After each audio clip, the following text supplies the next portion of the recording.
sinjalangi doga ya blog jaraga mathangda ngasigi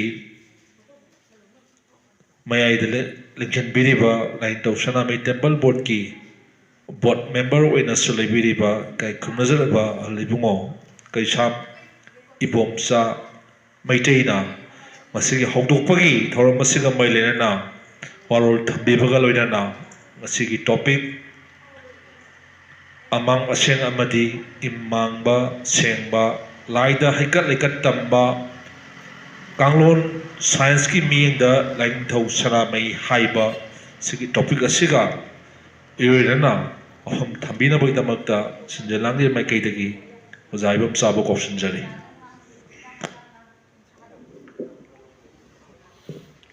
ahan mamaktada lilong chajingbu kondirba lining thau amati imabo punem jari loinana ngasi nuben mangani gi training program on sanamahi lining da nupi gi sin haiba hawdokpagi thorumda mayai tangbal lobiriba thoidok hendokna lining gi sanamahi lining gi maramda khambiraba ming oina pallabada Vidyapati Sanjam, Vice President, Line Thau Sanami Temple Board, Amadi Lamdam Sigi, Oina President Gi, Pampam Lak Legend Biriba, Maibam Joy Kumar, President, Apunba Inak Silon Loop, O Ikai Kunabuchari, Loinana, Yamba, Aiga Yam Nanajava, Aikoina, Angang, Oina Leading Edegi, Jemin Narakpa, Yamba Laisasu Ugani Haibagi Nuaidana Laksabani Aikoi Longi Mayeki Kadigi Ahing Nuntin Kangdana Laikai Lakaida Wangangduna Saminarakpa Yambani Maki Saktam Dusu Ujaningbani Adu Laibak Tibadagi Hakjang Adu Kitang Nuairaktre Haiduna Yamusi Laktre Adubo Mana Lakna Lerabasu Maki Kuya Tamban Sokla Kurum Jari Loinana Nasigi Nupi Singi Maru Eva Taugang Shida Lingbi Reiba Maru Oina Ima Lemerengi Sayon Oiribi Ima Iber Ichal Iche Kwaipuno Kima Padnasu Toido Kendo Ikai Kono Uchari Loinana Asumaba Tang Lava Mipamashida Yobi Gani Hena Lakbiriba Aikoi Lamdam Sigi, Nipa, we were singing upon the suit, Ikai Kunava Tamjay. Nasigi program di Aina Nanjagavasi among a sheng,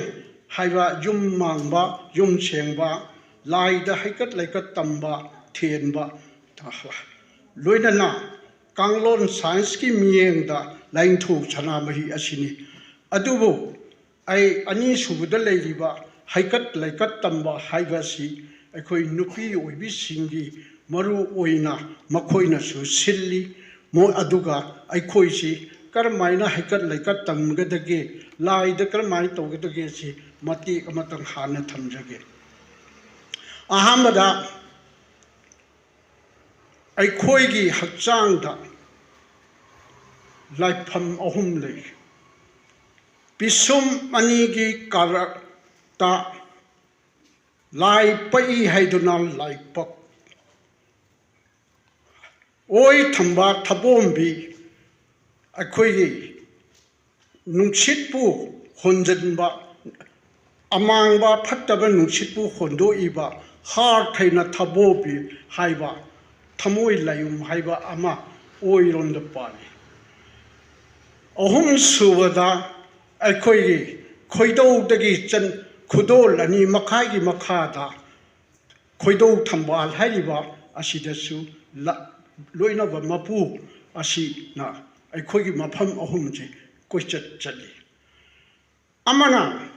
Shina Akogi Hatsang the Lai Pamdi Lady Asina Taba Aikoida Amuksu Taibong Miwa Nupa Nupi Kudimakta Umong Lai Mapal Lamasu Yawi Umang Lai Mapal Dudi Kana no Meet Ani Nako Ani Nato Ani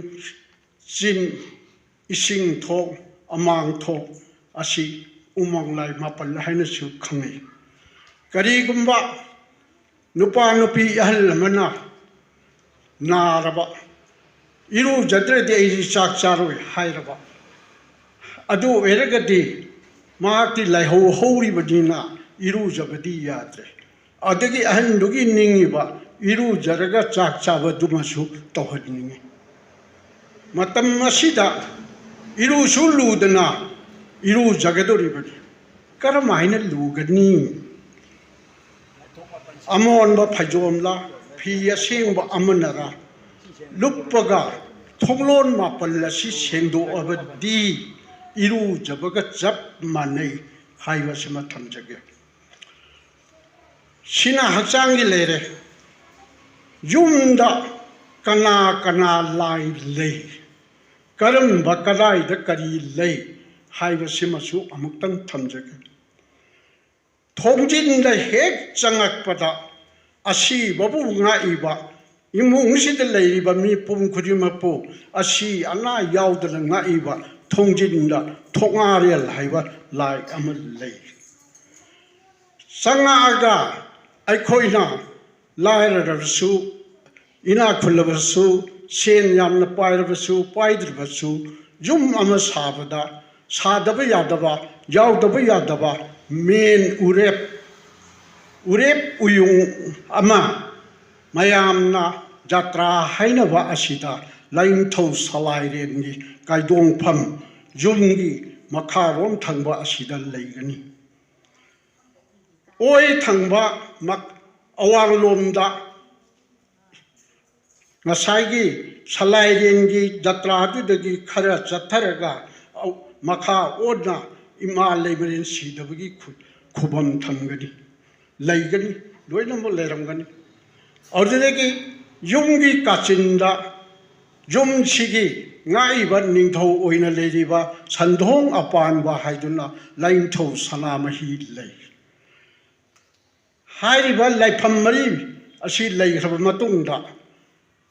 salai renga ima leberenga matik mayai phongnaba unapham ka haiduna yumgi lamyaida ima imoinugi khubam lei khubam asi mayamna phongka hairamdagi phunga layu haiduna leiribasini toiguma so haujiki matamda yumsaron kari lakpadagi ima imoinugi khubam masidi thaidokna gum tawre maramdi lamyaida maikhu khaduna adagi wai thaduna tawbadidi tawna ningdabdagi pakagi floor tile marbangi yum oirakpada lamyaidadi amadadi thamdra adumnadi oiraga hayeng imoinugi numitadi wakchingi train toini panba numila sidadi ima imoinugi leirandara maifudara karai matakta mai hobra tawraga numittumadi tawri adubo ima imoinugi wakchingi train toini panba numit nataba sida thabak thaurom kaya tholakpada ima imoinugi khubamdi leitabi yati amadi aikhoina nungtigi cheng phudagi cheng loduna thammiba chakhungi kada ima imoinu se haujik matamda mayamna yai thamu haibadi natabida chakhumda maning olaga thamlei mafam asida imoinugi thauramju tawnei loinana ichanupi ama mayum panthraga hayeng luhongbada yaurakpa singluk nungsang asi thambasichu jingbu mana asida thamnare mangani subun ta sidadi hairi maridi subun nubita nupa mayumgi mama pibagi mama yauna moi ahum lakpa sodnagi su nahan luhongbada singluk nungsang pukiba amadi phiruk nungsang pukiba makhoi adu yauna khudam changdam yengani marini subida aduga mangani subun numita chakau gani Mangani Suban Numitana Amuk Nupa Mayungi Mina Nasai Sonda Laki Vado Nupigi Mayumna Muchatuna Yene Asumna Tonaba Asida Lady But Lai Pamashe Yum Machida Sida Lady But Lai Pam Singa Sidi Kang Toigumaso Aikoina Hayama Layama Lai the Katke Karibu Katpayai Karibu Katpayati Haivasi Did Biriba Ima Ibel Ima Leveling Sayon Oibi Nupi Sinasu Hanging Gani Kanging Gani Haibama Lobji Maram Aduna Ahan Bada Tamjage Lai Harau Banda Loop to the Panjararoy Lai Panda Kari Hai Lay Yangamba Katpayaroy Tamba Langamba Katpayaroy Tharo Angamba Katpayaroy Michael Lotui Mangang Salaigi Apokagi Numita Laida Tambal Angang Bakalu Tamjit Angang Bakalu Mahi Chawi Haiduna Lady Sondana Kapayati Harisna Kadi no Hairagadi Fulan Badi Nachade Aigi Wakanda Achawa Sang Ningtho Sinamoinati Katpa Kalaga Akoi Misamo Kalhaning the Bani Haibana Tamjage Maram Aduna Akoina Katpaya Dabasi Akoida Juba Kusum Haiba Amale Juba Kusum si Karamba Juba Kusum no Haibada Mare Yauba Juba Kusum Asidi Lai the Kanet Day Aduga Hauji Bangalore the Digi Natraga Mapan Digi Paja Pajaraba Chow Raba Heying Bada Pajaba Port Lay Ashi Juba Kuchum Dudi Katpai Yai Laida Katpai Yadaba Late Aina Panjaba Aina Kwaidagi Pajaba Port Ashe Katpada Akaiba Late Shibati Hajage Toiguma song Katpai Yadaba Amakakang di Nupi Wibishinda, Nupa Wibishinda, Amakatandi, Lining told da Kundor Katpaya de Kundor Katpaya Dribachikari Gino, Haibashi, hanging ba Legani Mahaki Punchida, Haibati, Pakang Le Shabigi, Punchida, Luhongba, Jungle. Tambat Numit Haiba Ama Lay Numit Ashida Kundorna Lay Langdana Katkadaba Magi Numit Layba Amadi Hukodaba Lay Parengasi Kundur Oibana Magi Tawgadavan Numit Ama Akakpada Hauji Katpay Luhongdri Ngaida Katpaya de Luhong Karga Ma Amuhan Katpasuya de Haduna Luhomba the Katnaba Aikoina Mayamgi, Mitoki Maminda, Kundur Haide, Mahaksi, Kum Toy lay Haven, Kum Toy Havadi, Kum Kudimaka Pangba, Kum Kudimaka Pangba lay ni, Haiduna, Kum Toy lay Havani, Shima Tamjaga. How did Jumda Laring Toda Ladim be that Natraga, Umang Laida, like Haide? Hay Kupang ba Lapoya si Katkani na Amapore. Karamahina ay nagkatkadagi. Hay ba si Amuktangad na yasi. Hay Kupang ba Lapoy Oirabasu, Port Ate Oirabasu, Ahan bata Makok sina Lai Ronda Tangba. Matona Kaliba Angonda Tamgani Hai Kupang ba Lapoi the di Karam Togani Haiba Asina Lining Toda Katpo Oiragadi Laisi Asonda Leding Kalaga Makoksina Asonda Olaga Maton Sina Angonda Ongadi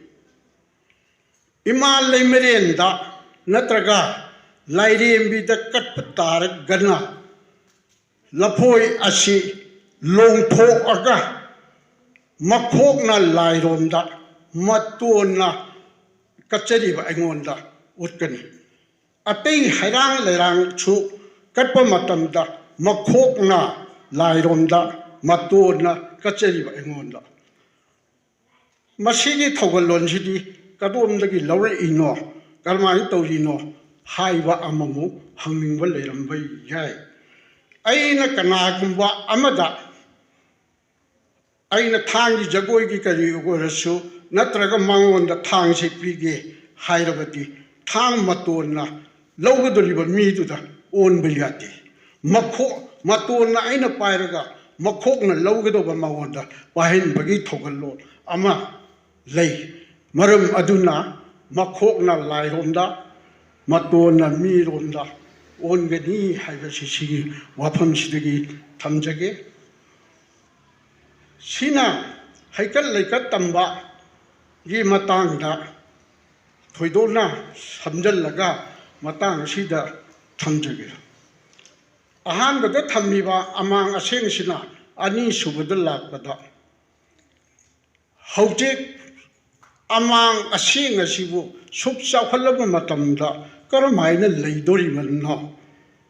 aikhoi mi di taibang mi di laina sembani aina laida katpada kari gi amang ase thabak tawda amang aseng ase kadai dagi lak phadno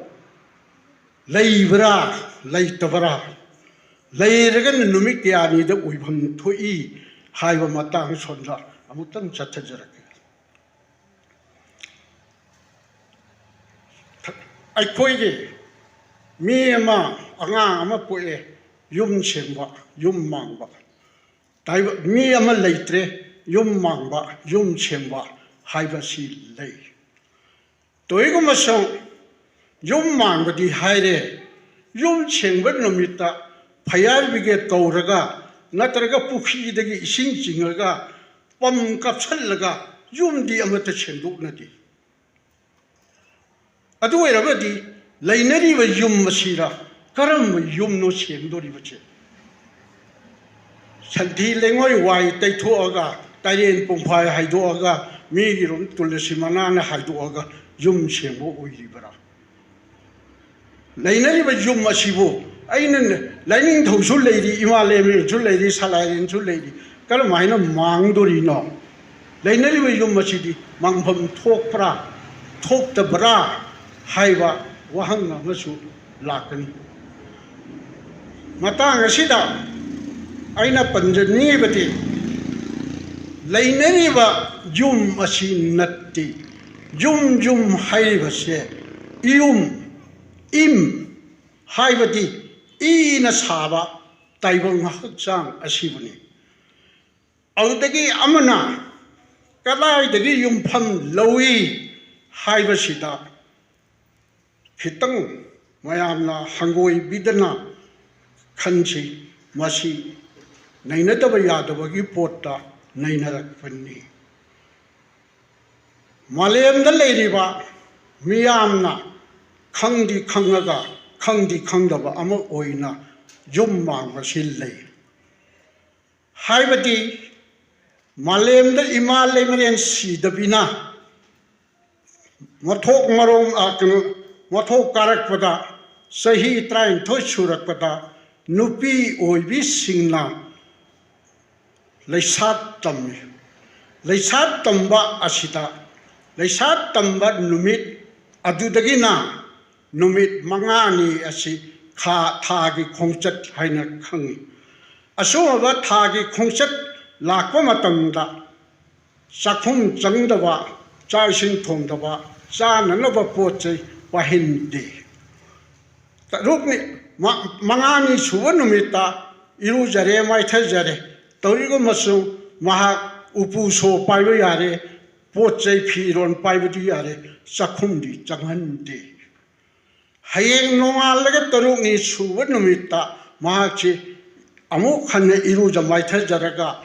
chingi chamba langaga madudagi chak thongbai yare haibati karigumba chithan nandaba chitang khongkat helakpa adugumba chu leyakpai yai haiduna taruk ni nubi sida pungcheng sange maram aduna thagi khongkap lakpada yum sengba asidi ma taiden pumphai haiduna lairon tinchon na yum sengti iru jaraga adum loire ipan thabagi yum dat akan yum sengba di ima lemen si dabina ibudo pakhang ba pok tuna leiba sita ayukta ima lemen si dabana di salairen si dabana khulai mai ba kidai han ba saraga nahi naron sonduna yumchen kai chen nge haisi hojik phawgada lamdam sida puya lei lei di hairaga kanagumba amatana test taude tawigumso wakolon hilen thilen salai amailo puko kasiti national alkaita test tawbada ariba certificate ariba lairik ni haje certificate pirak pache maha khaktani maha lairik asida ima lemren sidabina thagi khongkap lakpagi yumchengwa ama ibudau pakhangba pokpagi yumchengwa ama tarukni subanu paita im kai sengaga amadi maduga numit tha khuramdani ipan thaba tarukni ipan thaba hairiba se numit tarukni de ipan thaba se ima lemren sidabina ibudau pakhangba pokpadagi hauna janar agani masida mitopi miyagi lainin na changi budagi amadi ahi asing yamak budagi ipan na taruk ni de tawla kana gumna tarani de yum chenge kana gumna tarama thoi de chenge gauragi dana train thoi de chenge matang sila wahang di lai yum sendana lai thabak tawbi ya bra haibashini maram aduna taruk ni subanumita yumcheng kaiseng iru jamai tharaga mahaksi angangsi numitha udabayati taruk ni subanumita mahakse numitha ubayare mapanda puthokpa yare adugi mamangdadi numit taruk ni sudriba ipan tha dringai daddi mak numit ki mangan phagba yade aduga ma kari mata chaba thakya yade aduna ipan tha bai chi mamana ma ki chari ba thai ba I dagi man I singduna chakhiba amadi mana masing dagi I sarakna bi damakte I mapan tha ba haina ipan tha bani maduna ten samjallabada taruk ni da im kai chengdo aga ipan thaba hase achum bani aduga amana ngasai yum chengba lauri basi im thagi khongap ta chu taruk ni lauri bani na taruk ni da yum chengbam thoi yashima thamjage yum chengbagi nainari ngai da macha matang haidok charamge kana gumba imung amagi langna thoram thoe natraga kai gumba thoram ama thoe ai isadi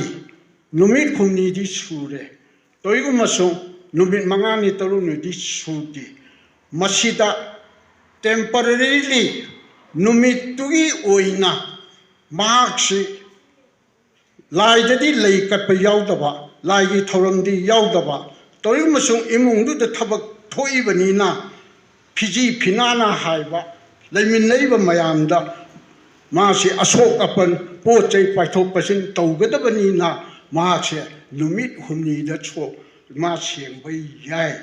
The same but D, Toram Loiraga, Ma Hani Pibanda, Mangani, Taruni Sudipati, Yum Mangani, Haibasi, the Yum Mangimatan, Sida, Swidel, I could give with it, Tamjage. Wapam amatang panjaling bana Kerala da sarva mila haiba lai amal lai asida nupi sing sina changba yaiga yadega Supreme Court ta case tawe Supreme Court na rai tai kari gi damak ta tarake da nupi oibi singji changba yani yaroi khurma yani khurma yaroi wathok asausi Supreme Court yaure Supreme Court na mitai ekhoi gi chatnabi taruk mangani phchengba taruk ni kokluwa haiba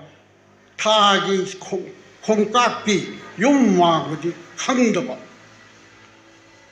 toigoma song taruk chahi train thoideina chahi yankhai ni thoi phawbudi nupi singi thagi khongkap lai haibadi Supreme Court na khangba medical science ta chahi yankhai thoi suragadi mahakse thagi khongkap lepe aduna Kerala gi nupi singa se laisang sida lai khorambada sahi yankhai ni thoi surabadi lai khorambai yai sahi kun yankhai thoi surabadi laisang changan de masi tangkhai kharadi khangma munnadi khangdaba Supreme Court na medical science ki sahi train thoi dagi na yankhai thoi phawdi thagi khongkap ima singda lakani aduna chahi yankhai thoi di khoramba yari thambani thagi khongkap laibasidi moi khangde matang sid kitang amagum thechan ningmuna aikhoi gi laisangda sanamai temple board ta macha mana hutkani na lai amana Bangladesh tagi aikhoi sida mana mathum khar pibagi lai changapasida laisang sida haidigi laimang laibung asida la bi masol bi sangon na mama na kan oilom da phamma ma pa na yelom na phamma ma cha na mana maya da phamat lo papu mai di swai sum le jege ai aha ma di khangdi ko ani nek subada ina haiba matam da adu harakpada aigon da kainom pal da khange mahakshi numit humni gi temporary masagi yum sengdok chari iru jarga dilla ta sengba ma thagi khongkap tu di sengdabana laisan jango ya gi de asibu masi laisan ji da dum da thoi maduna yum mangba sengwa se nupa sing jesu maral amal lei ngasi lamdam sida nupa sing si anam aha churi ba se yum da di Numit mangani sudi taruk sudri hadana ising ho thaknati mapandadi sudi lowra lowdabara hotien ni potadi jaba thakpa tawchina anum maha chubani haina thamjage masi akoi ngangna chakkedabani amana thagi khongkal lakpada mutis kowa naptong manba I asida cancer gi oibagi manam amachu cheli haiduna medical science ta cho haibal lei aduna numit mangani taruni sudir bahdi mayam ga chaminaba thaminaba asi tawnate nupi oibe singna hena khangangani mau amal la natraga le sabi myam til le chaminare chaminaba sida thagi khongkapsi manadana leiramba haibadi manga moisi pulap taramdaba numit amadada thagi khongkapla ingeda chamin nagrabadi mathangi tha amani dadi makhoi sem perekta moi thagi yuma goje toramgani masi loina khangnaramgani nupi sina haidok tabani asimagal amatanga pallamnai aikhoi sida hauti chwai da tawra tawdabra I khangdre ko aikhoi na thijabada I han ba leisabi dugi thagi khongkap lakpagi I asi tengko natraga gilas samata isinga yak khuning thauchina lauraga tap tabasi gilas ta pithai gilas ta hapake pithai kari gino haida laini tho sanamai kau ghibache imagi thagi khongkap ti machu chi Sanagi machu langa angang ba isi ubudagi sanamahi ko kibagi minton chul lay maduga luhong wan lunga mamana machaga awun poti so nung tin bani haidala so tin baronda hai masi tacheng badi numit aduda ihan ba magi punchida Thagi Kongkat Lakpada, Shet Kiba P. Ado, Mamana Jackson Tangi Bado, Luho Magi Noan Vada, Lang the Shet Kiba P. Duchini, Haidana, Sinagadova, own port, like say, Maru, Eva, own port, Ni Haidana, Mashi Haine. Matanga Sida, Jumang Bagi, and was she Jumang Loikre, Haikal like a Loikre, Kanglon Science Kimianda. Lain thau sanamahi haibasi amutang miyeng taminarsi malem taibang pal asida angan ba matamdagi khunda laita duna leirakliba taibang miyoiba aikhoina numit tha malem thawa misak ujau chingjau linjau na chingba kayabu laidi haina lounarami lapnarami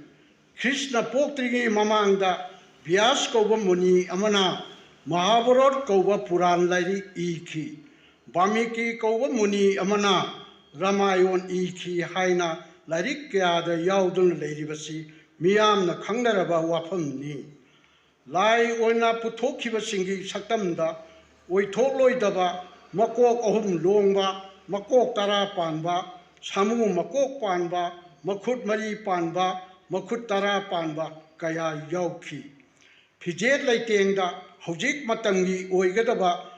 mapunsida macha chama pokpa nakongdagi macha pokpa numit thaga mioibaga jumban minaduna macha pokhibagi wari kaya yauri imung amada nupi amabu machin manau mangaga jumban minabagi wari yauri kutse manadagi angang ani pokhibagi wari su yauri muni anina Kaibia Ladekta Mama Mapana Mui Pok Oina Pokiba Taibang Mui Babu Lai Oina Udli Miam Nasu Nasi Pawa Lai Oina Lonari Ningnari Miam Nainaba Amasung Kanabaya Wapam De Mapu Mapana Lai Oidraga Macha Masu Oiba Taibang Cha Aikoina Karam Lai Oigadoriba no Pokpa Siba Naiba, Mioi Popu, Karamna Laini Haina Logani, Krishna, Govinda, Gopan Deva, Vasudeva Amasung, Devaki Anigi Macha Nupa Oina, Lisingahum Sani Matfu Nipan, BC da, Uttar Pradesh Mathurada, Pokhi, Lisingahum Chama Anigi, BC da Bakhatrita Saurashtra Surjarangada Jarako was Hadan Amagi Tendena Panduna Krishna Mathai Taki Mahavir Jaina Digambi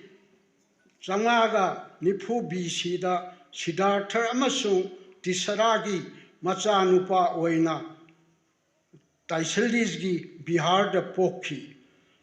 Samri Humbunipan BC da Baba Penny Maida Bihar da Sara Hinduna Taibang Tadokhi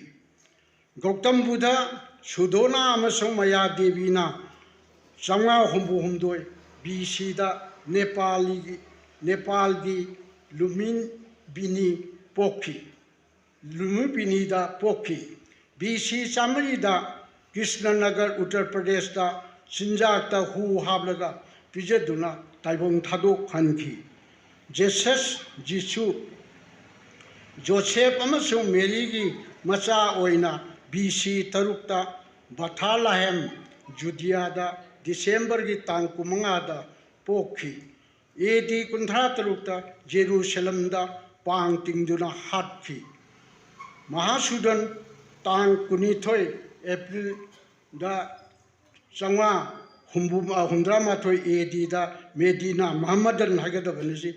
Muhammadan Muslim gise Sina Medina Arabida Abdullah Ibu Hezes Mutali Amadi Amina Biyut Wahafa Anigi Macha Nupa Oina Pokpi Jungi Tang Nipanda Chatru Kumbunito Edida Medina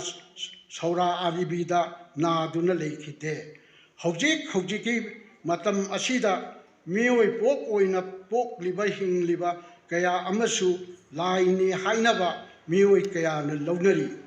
Laipak Kaya Ning Taude Kanglongi Hai Singba Kaya Kanglon Haiba Scientist Lengak Lon Lawyer Discover Inventor Astronomer Na Singba Apau Mioi Pok Kaya Su Mama Mapa Anina Yumtin Naraga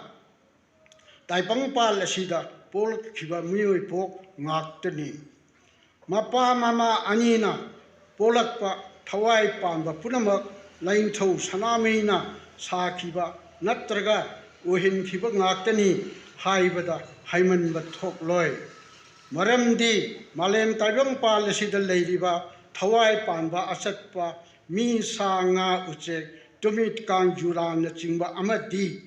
Sattaba Tawai Panba Upan Wapan Haipan Leipan Mana Masing Napi Singbi Punamak Lain Tau Sanamayina Sembi Sabirakpa Uhilakpa Ngaktani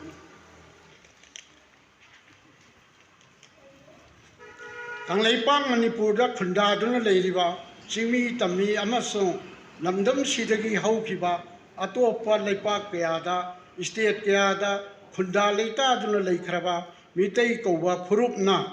Paubada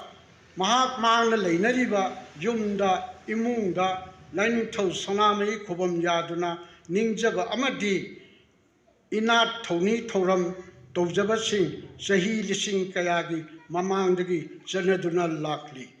Ning Tem Pamaiba Hatak Tagi Ining Tau Buddha Chandram Hatak Paubada Amadi Hojik Paubada Tongan Ba Mito Mian Chagi Lining Litsat Dharma Kaya Iram Lam Asida Pusil Laklabasu Nasi Paubada Mitei Yumda Imunda Lain Tau Sanamai Kumbal Tamandaba Namdri Ira Taurang Kayada Toidongna Numit Kudingi Ayuk Numidanda Mairi Maya Tienduna Tony Jaba Nasi Pawal Leptana Sataduna Lakli Yungi Morang Laiji Sandong Kachinda Sandong Apanba Kona Lain Tau Sanamhigi Kubam Oina Yang Hanga Tamne Natraga Pambal Amada Kangchet Namkang Pi Oina Su Tamne Ning Tem Pamai Bagi Matam Dagi Saktam Murti Latpagi Mawong Lauduna Chen Kaibu Sanamahini Likonbu Ima Lemareni Haiduna Waya Natraga Kanamna Saba Lubakta Punna Chamasu Yaure Sajibu Tada Mian Sagi Machinja Tan Sakobi Tongba Mai Changba Potu Lining Tau Sanamahi the Kalale Kongjum Pitakpagi Oina Ugi Kurum Machum Pitak Nare Kanaguma Mioi Karana Lana Paktok Tuna Laymarin Sidabi Sanamahibu Macha Mama Macha Nati Pipa Oina Uhanaba Luba Ama Kaktada Naknana Natraga Punna Tamjinduna Mitei Kunaibu Masak Tirenba Yaudaba Nati Lari Karada Sarol Laymarin Bi Laymaringa Sanamahiga Panaduna Puri Romba Poi Haina Iba Lari Fongba Yauri Matau Asumna Sanamahi Laningbo Masak Tienba Mioi Kaya Yaudaba Nati Maino Saba Sanamahi Akang Ahi Saduna Nangba Lari Iba Mioina Masagi Imunda Tabak Toram Tolakpada Natraga Mapali Tabagi Toramda Mito Mian Jagi Lighting Lasonda Pangtok Mioi Kayasu Lady Mioi Aikoigi Lining Kalonda Mitopi Lining Likul Liglam Pusilakwa Asi Mitei Aikoigi Laipak Tivani Masida Natana Ining Tau Kagem Bagi Macha Napa Wapi Hanbu Sanamaigi Langoni Sanamahi Makni Haina Mian Guru Sina Hajin Duna Sanamahi like an Idi Datuna Sava Satam na Wangang le Haiduna Patoi Atopa Chenjin Sabjinba Wari Amana Kala Pamban Munabagi Wapanda Lain To Sanamahiga Ibudo Pakang Maga Nungai Natabagi Malem Tugai Banamangal Lagetobagi Non Kong Koibagi Wari Linari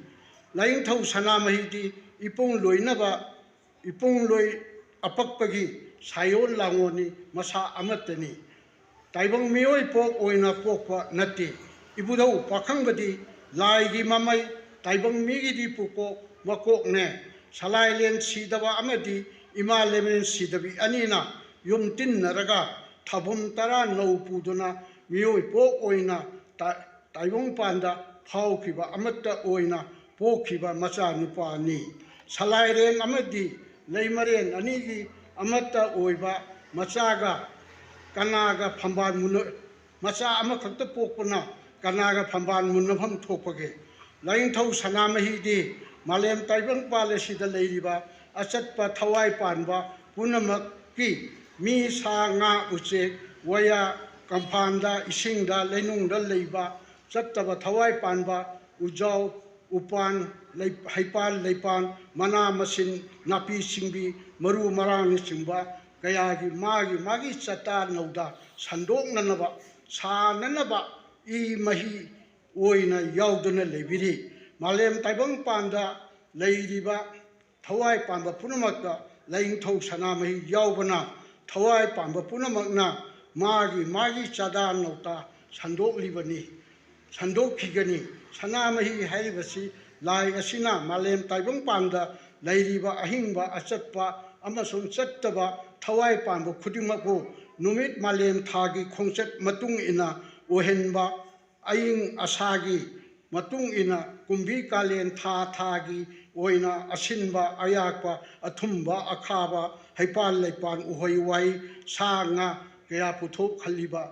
Kayagi Magi Oiba Masa Masu Sada Nauda Putok Hanaba Tawai Pan Basingda Yauriba Sada Nauda Sananaba Natraga Ohenaba Yauriba Atoiba Yabi Ili Mahide Adubu Sanamahi Kawe Laing Tau Sanamahi Di Natural Science Ni Life Science Ni Hakshen Medical Science Ni Hygiene Malemashida Ladiba Lining Lisati Dharma Kudimaki Laini Haina Ladiba Singh Isosoria Brahma Kumari Om Shanti Na Ningnariba Punamakasi Mama Masa Oina Pokkiba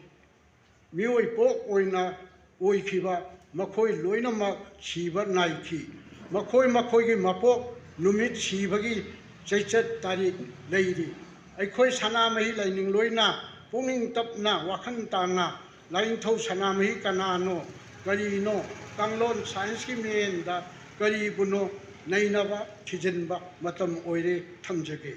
Shidaba Mapuna Sembiba Mi Sanga Uche Kongli Lauriba Punamasi Magi Tamoi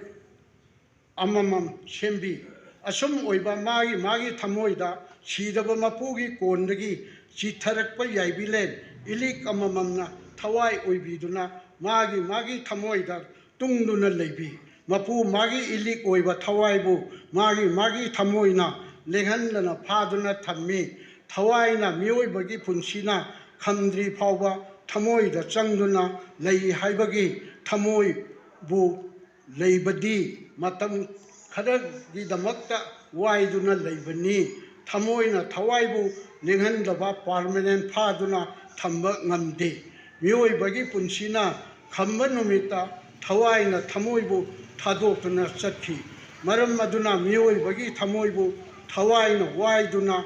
Mayum Oibadi Mioi Bagi Punsina Kamba Paugadang Sangbibani Haibagi Tamoibu Waisang Hainasu Kawi Aduga Tawaina Tamoida Labadi Palem Pantau Sangna Lay Palem Haina Sonjabasu Ibungo Mahakuni Pantau Haina Sonjabasu Ibungo Mahakuni Minglen Minkai Ani Makpu Ibungo Mahak Maki Minkaini Maram Maduna Inung Longi Minkaina Ha Ima hung ipa asibu thawai gi ming khai kawi hairi bani amana thawai na thamoi da leibadi malang ba nusit ki masak oina lei jaibi na lai je i gi masak oina lei ani maki ming khai bu ima ipa palem panthau kauna thawai ga jaibi ga ani na thamoi da lei masigi ming khai bu ha palem ima hung panthau ipa kawi aduga taibong panda leiriba aset pachattaba hairiba punamak asi ibungo mahak ni asiguma masing thingamdaba mawong mayam asibu mawong leitaba nirakad barma kawi aduga mapu magi ariyepa saktam di aihak ni aihaku saktam haiba sokar barma kawi aihaki manungda mapu mana ai kauna lei aikhoi mioi bana ai haibasi mapu mahakpuni asum oiba mapu mahakna ai haki thamoibu mayum oiduna leibiri ai kauba mapubu ningu pangduna haidokano haibadi ai hakna aibu ningadabani ai haibasi mapu mahakmakni hachang polangna kuptuna aibu thamkhiba maramna nuksi thoiraba chekla mapu taibongi mit asina ujaba ngamde mitna uba phangdi haiduna tarang oina lobadi apangba oi ai kauba mapugi mamibu ai hakne ai haku mapugi saktam oi ai bu ningba taibongna mapu mahaku phangjekhi haina mitei asai basingna kabina seithari bani aduga taibong panba mapu thawai na ai kauba mapugi saktam are pane maram aduna thamoi da leibadi malang nusitki masak oina matam kharagi damak wai duna leibani haibagi malang waisu kawi hairi aduga hakchang nungi thamoi bu mapu mabi kanglei marai pakni haibagi manung kanglei kawi hairi ba thamoi bu taibong panba mapu thawai na wai duna lei haibagi khunung lona wai thawai kawi amana mioi bagi thamoi da thawai sidababu thammi toigumasu lengdana permanent thambadi ngamde marum aduna thawai sidababu thamoi da thammi lengdana thambadi ngamoi haibagi thamoi kauri bani thamoi bu taibong panba mapu sidaba lai magi mayumne haibagi layumsu kawi ibungo mahakna hakchang nungda lonna thupna leiraga taibong chada nauda halakpa matamda cha oigadoriba ilik adu hakchangi yangda pirei haibagi yangpi kawi haibadi sidaba mapu ariba lai mahakna taibong hakchangi laipakta phamba langbiduna kanabusu uhunduna leiraga chada nauta halli ibungo mahakna taibong chada nauta halakpa matamda cha oigadoriba ilik adu hakchangi yangda pirei haibagi loncha ariba yangpi kawe aduga yangpi minglen mingkhai amana wakon pung koktagi ilik talak phamni haibagi pung talik kawe aduga taibang pan mapu sidabana taibang pan ba mapu thawai kaubana mioi bagi wakon kok manungda leiba pholang thok ta phamba langduna leibi bana taibang miron thokti ba nawa anganga taibang lamda phaurakpa matamda hunga haina mapugi minkhai solei amana haiha haiba sidabi anigi minkhai bu ningsha khonjen oina solei masibu mapu mahanga mioi bagi kok manunda leiba thok brain da phamba langduna leibiba maramna nawa angangbu ibungo mahakna taibang inungda leiraga lolal lapal loni haibagi inung lon kawi aduga inung lonbu taibong hakchang nungda mapu mana leibagi iwai inini haibagi mapu bu ningsha kawi ningsha bu lailon kawi sidaba mapu na sayol lawong tawduna laining thau salayen sidaba kauna sayol le amana mapu sidaba mahaki mausa kaubina lairembi sidabi kauna sayol le asum tawna laining thau lailembi ani asidi taibang apok thong Johnny da pokpa natte mapu mahak makna lepna sayon ba laini ani mangna tuga waga oiduna taibang pan kauba kumai hodokki ani na taibang kauba mahibu palellage haibagi sana phamba langda phamduna polpi chilok nana lining thogi sana milenbu lailempi gi khoji khada tungkhiduna tha tara naw puraga sayol langon tara madudi nongpok chingkhai apanba awang kobru awang pha kobulu thangjing koilel lai khana chawba wangpulen lining tho pangkan bade salai len si tapa konjin tulei chengba sana I mahi ne mi khalo bane konjin tukthaba ipudho pakhang bane masibu lining tho salai atinga sidaban taibang panba mapu mahakna leimaren sidabigi pibuk nungda sayol lawon tawduna leimaren sidabigi khun haibidi Johnny dagi pakhang ba kauna langon tawduna thorakpa taibang panba mapuna khunthokpa kawi asum tawna laing thau salaren sidabana namu mi oina lawonduna khundagi tholakpa lonbu khunung lon milon kawi taibang malem taibang pan asida ai hak leitringeida amamba aina polaklaga anganwa oiribani mioi kaya tara mathoi pafalli tara phaido mapan pankhai nipan iram tare khonglam taru kasi khibi malem taibang pal asida aihanga nganjeriba aihanga ipagi hachang lungda ilik oina lerambabo taibang panba mapu sidabana nongdam biduna aihaku ipagi yangda hunthabiraktuna malem taibang pal asida aihak oina nganjare haibagi yangna ngalei haidi aduna mai ising nungsit leipak nungthau mangabu thawai khibik kawi asum oiba thawai mangana nongpumba langpumba aihakna malem taibang pal asida nganjari bani taibang panba sida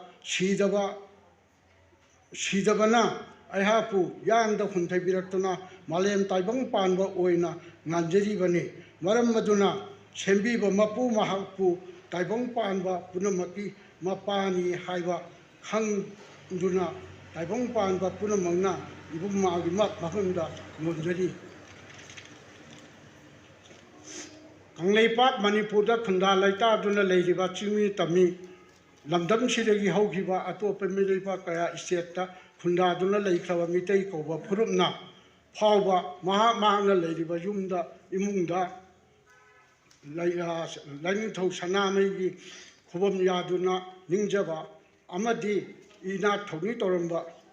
sibo mo hanjat dharba balding da soiraba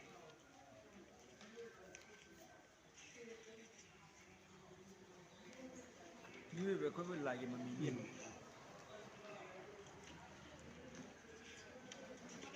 si balding to da soibra mioi bai khoibo lai gi mami ni haibagi sidabagi mami kawi sidaba mapugi mami oiba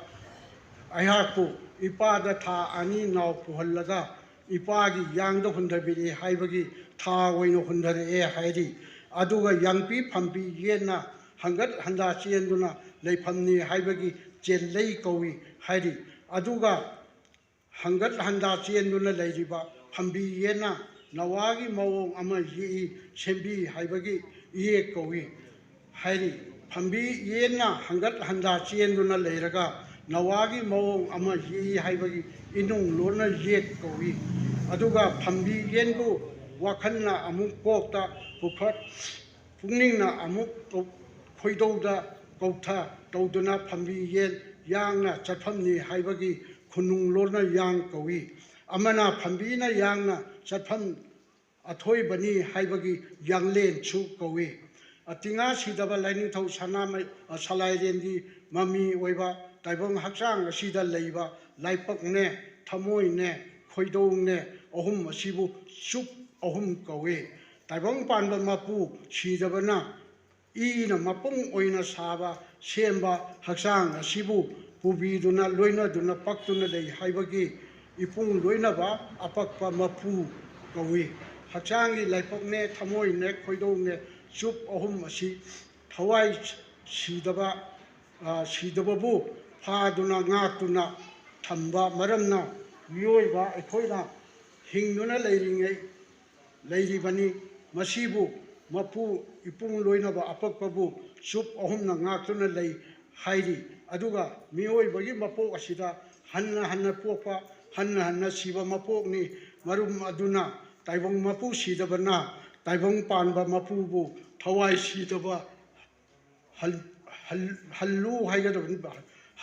haina yathang pidi pudo lola suka laipok ne thamoi ne khuido ne mafam ahum asi taibong panba mapu thawai sidabana hangal handa chana thongna leiphamni maram aduna chup ahum asina thawai sidababu laksinduna pan khaduna punchi thori thangduna thami haibagi lakpan thangphamni hairi maram asi leibana mitei ekhoina siraba matamda kaida kuda hablaba matamda laipak thamoi khoido mapada thaurina lakpan padali pulliba asi mafam ahumda hinglingi matamda mapuna kaidongduna kaidong pham oikhibadu ningsing libani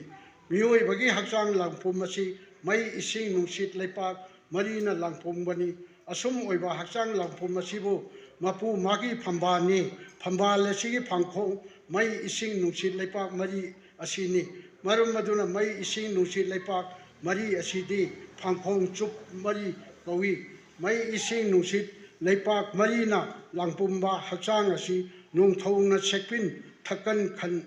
thakan oiri taibang panba mapu sidabana hakchang manungda changduna hakchangi thawai oibiduna hakchangbu thauribani mai ising nungsit leipak marina langpum machang asi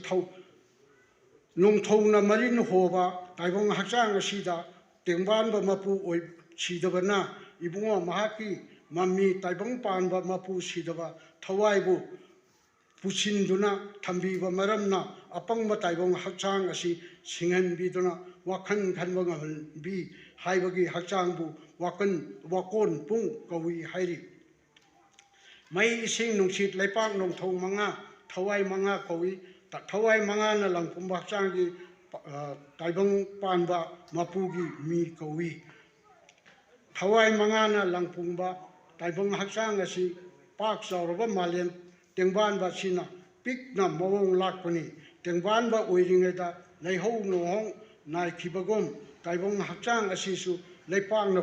konphu oiraga nongthongna marin hoba oiduna mai ising nungsit ahumna konphu da tungduna lei bani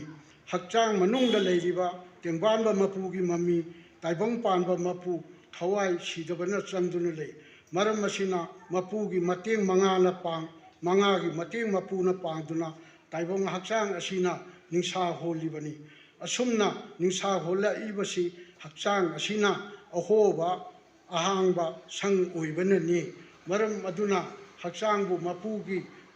ahangba laisangni haibagi hangsang kawi taibong hakchang ahangba asida mapu magi mayum oibiduna hukchinuna leibi haibagi inung lona huk kawi ahangba hakchang asibu mapuna hukchinuna leibibana punsi nungsang hali haibagi khunung lona huksang kawi amana taibong panba mapubu magi mayumni haibagi hakchangbu laisangju kawi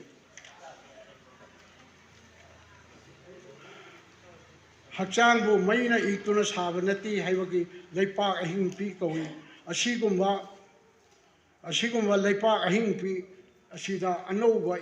adubu na yomduna nawyom kauduna tungduna leiki nawyomgi iduna phambi yen poi phambibu nawa angangi phamni haibagi nokpham kawi aduga dagi polakpa phambine nokphamne anibu mapagi hakchang nungda silliba ningsha nuksitna tuna lengchalli ningsha honba nawa angang oiduna taibang palesida mapagi maut hayemukki mapo oina koklibani macha haibasi mapagi wakhan pambi charani mapagi punging wakhan loksin punamak machagi hakchang konda tungduna lei maram aduna mapagi khoijen lingjen puming wakhan punamak macha da pumhai oi amadi macha oibagi hakchang nungda chada nokda gadaba angang kaya marum thingluna lei haibagi miyoibagi hakchangi I haibasi matikna sangdok haiba mirol generation mathang oihowi tungi mirol aduna magi ipa ipugi khoijen lingjen punamak wakhan punamak paktuna lehowi ina saba taibong hakchang asina hinglibadi panda sitpa nusitka nungda sitpa ningsaga anina samnaduna hingibani asumna nungsitkan nungsitka anina samnaduna mayoknana leiba kawi aduna thawaibu mi kawi mi thawaibu kuptuna thambabu mi kup kawi haibadi ina saba taibong hakchang asi manungda mi thawai leifam ahum ina semi madudi amana laipak amana thamoi amana khoidou ni laipak thamoi khoidou ahum mitna udi haibagi amamba leimulon ahum haina kawi imulol ahum asi mi gi changpham thong amamam phatli thong ahum asibu lai asigi changpham thong ni haibagi lai thong kawi mi haiba asina sidaba mapugi matik ni I haiba asina mayai ni ibungo mahaki matik mayai na puduna taibong ama oiba asibu mami na machin matik mayai pale hairi aduna taibong miyoibadi I amasung lai anina puduna oibani haibagi mami I lai kawi hairi I da lai tongba maramna lai na machin ina maya oiduna iram taretpu hokai thingai duna thagi ien mapan sari haibagi ising chaiba kawi laipak thamoi khoidou ohumda igi ichen hangal handa cheli haibagi ising hanba kawi hairi mukna lairi maye ibagom mapu magi maye koiba taibong hakchang asibu ina ibani haibagi inung lona I kawi ina iba malem taibong palasida lairiba thawai panba achatpa haibadi mi sa nga uche masa panba mapukna chatpa lepa manungda leiba isingda leiba tin kang haro na chingba chattaba thawai pan ta upan wapan haipan leipang uri wari napi singbi maru mara akang arak khuding makta magi kanglupi oiba mawong mato masak mawong sakta sajat lichet machu mame tongan na oiraknaba magi phambi da yauri khudam oina hangam yela maruna yela gi mong da hauri lamta chabi gi mong sawo kalen chabi maruna kalen chabi gi saho da hauri pik kharba khonang maruna wang chau khar khonang pambi oi aikhoi mioi basu furup kanglup oiba sawong saktam masangi machu sam khoibana chingba oiraknapa mapam oibagi phanbida yauribani maram asina macha hairibasi magi mapagi mamini sana mahina salairengi mi natraga mami enguna mi sai haibasi mangana tahanba mi su natti isingda mi jenda taba mi su natti haina lawjei asatpa chattaba thawai panba mapigi jinda yauriba khoijen lingjen pukning wakhan genetic oiba adubuni mi mami haibasi laingthau sana mahina taibang mi thawai panba sabada khuju khulai natraga leipak apet pagumbada khutna paiduna sem sagadaba natti sana mahi haibadi sana naba mahi makna ohelakpa oingam gadabani haina lawjei maram asina sana mahi kana no kari no thawai panba khurimakta yauriba magi macha chada nokta sananaba natraga oiraknaba mahiren adubu sana mahi kawi puya ariba lairi khaktada yumpham oiba natana Hakchen Kanglot, Medical Science, Thawai Panbagi Kanglot, Life Science, Amadi, Mausa Lairembigi Kutsem, Natural Science na Hairi, Malem Taibang Panda Leriba, Asat Pamasung Satava, Thawai Panda Punamaki, Nupa, Lava, Nupi, Amom, Anina, Yumtin, Naduna, Nupa Dagi, Tolapa Yavide, Ingo Yen Ilik Kongon, English ta Isparmoto Jun, Mahi Adu, Nupi Dagi, Tolapa, Ingo Yen Ilik Mahi Abham, Aduna, Yumshinki, Matau Asumna, Isparmoto Junbu, Mapung Pana, Pajana Yumshingiva, Numit Asibo, Miron ba, Hovan Numit Oina Logani, Miron ba Numit Tagi, Tabum Taran Low Puraga, Haibadi, Numit Jani Marfu, Subada, Nawana Taibong Pan Pongani, Pokani, Haibadi Breke Manunda, Numit Jani Marfubu, Ta Tara Haina Lobagi Maram de, Numit Tare Nina Sayol Ama, Sayol Marina Ta Ama, Ta Tarana, Pudiraga Sani Marfu, Paneriba Aduda, Yumpam Oi, Way Yai, Aduga, Wapam Amana, Mapa Mamana, Masa Nupa, Uirabadi, Nupi, Uirabasu, Ohum Mari Popada, Masak Karadi, Manarabasu, Yamna Mana Gande, Maramdi, Makoina Miron Kiba, Amadi Popagi Matamana de, Aduga, Haibo Popada, Nupa Uirabasu, Nupi Uirabasu, Masak Yamna Manana, Karamba Mayaman, Karamana Mayamano, Karambana Manauno, Haibada Awaba Way, Haibo Popa Anganshin Adu, Miron Kiba Matam, Popagi Matam Manabana, Masak Sap Manaba, Hilibani, Matata Yaure, Mio Bagi Laipa, Pamban Tamoida, Hoidoda, Ipunloy, Apapana, Hangalanda Satok Sashin Doguna Lay, Loina Ibungogi, Loinana, Mio Bagi Haksanga, Tolon Mapan Haibati, Midlani, Na Ani, Nator Makulani, Jin Lama, Ising Tong, Amang Tong, Umang Lai Mapal Hainasu Kangi, Miti, Pogis and Nabida, Mi Amada Kona Tenuraga, Natraga, Kona Soloravati, Laipa Kane, Masi, Mi Adu Ikai Kunabanate, Mi Adugi Haksang, the Kaidong Liva, Lai Mapu Adu Ikai Kunajavani, Mite Puya Hairiba, Ima Ipa Mina Uva Laini, Ima Ipana Masa Wiva Ikoibu, Sabi Sabirapani,